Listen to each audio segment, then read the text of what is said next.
In 2015, London's Hatton Garden, the historic heart of the city's jewelry trade, was hit by the largest burglary in English legal history.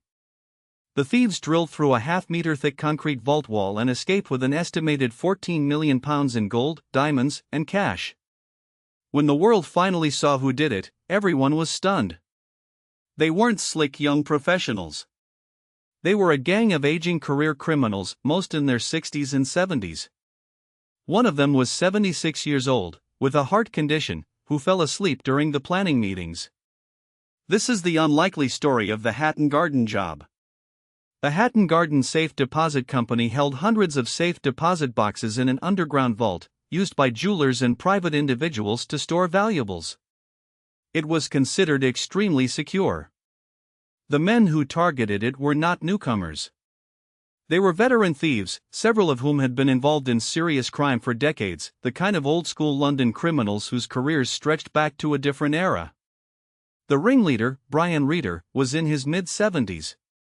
Others, Terry Perkins, Danny Jones, John Collins, Carl Wood, were largely in their 60s. They were past their prime, some in poor health. But they had old-fashioned skills, patience, and knowledge of how such a vault could be cracked. They chose the Easter weekend of 2015, when the building would be empty for an extended holiday. The break-in was methodical and physically grueling.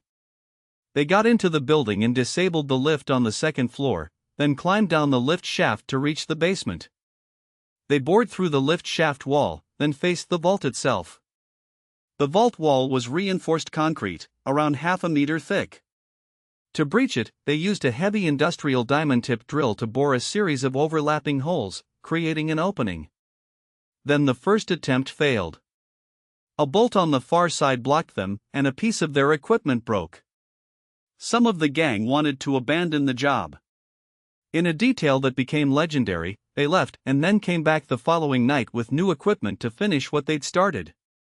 They squeezed, one at a time, through a hole barely 25 centimeters high and about 45 wide, a gap an aging, overweight man could barely fit through, and into the vault. Once inside, they ransacked dozens of safe deposit boxes, loading gold, diamonds, jewelry, and cash into bags and wheelie bins, and hauled it all out. The total haul was valued at up to £14 million. For a few days, the press portrayed it as a criminal masterstroke, a perfectly executed heist by phantom professionals. The reality was far less glamorous, because the gang made a cascade of basic mistakes. They were caught on CCTV in and around the area. Crucially, one of them used his own car, a distinctive white Mercedes, which was captured on cameras and traced. But the biggest error was the simplest: they kept talking. Police, now suspicious of the known old-timers, planted listening devices in their cars. And the gang, meeting up afterward, chatted openly about the job, boasting, complaining about how their bodies ached from the physical effort, grumbling about dividing the loot, even discussing melting down the gold.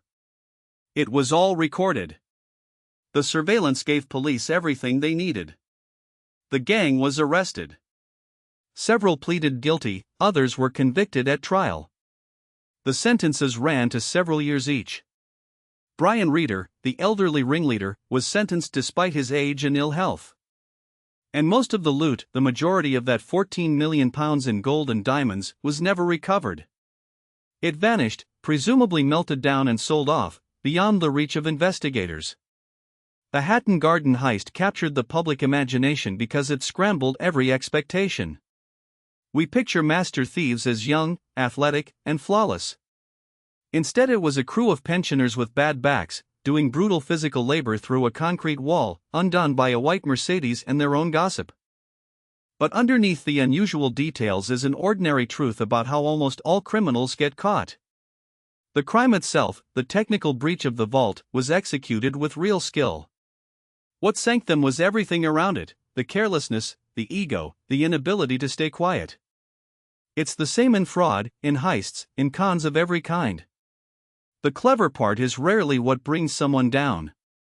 It's the human part, the boasting, the spending, the loose talk, the small avoidable trace left behind.